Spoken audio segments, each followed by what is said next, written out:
প্রথমে মাছগুলো দিয়ে দেব, তেলের ভিতরে দিয়ে দিলাম। এই তেলটা কিন্তু কালকে ওই একটা বড়া করছি বিকেলবেলা খাওয়ার জন্য, ওই বড়াতে দিয়েছি আর কি। তারপরে হলুদটা দিয়ে দেব।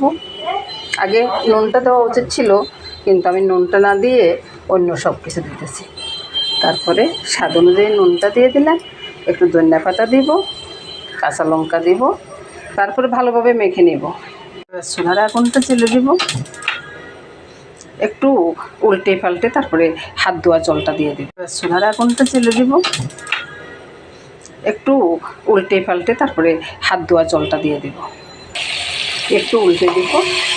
বছর অন্ধকার আসতেছে বন্ধুরা, দরজা জানলা দূর থেকে বন্ধ আছে, ওই জন্যে একটু আওয়াজ বেশি হয় তো, ওই জন্য রান্না করলে না আমার তরকারির কালারটা কিন্তু অসাধারণ হয় বন্ধুরা, আর খেতেও বেশ মজা হয়।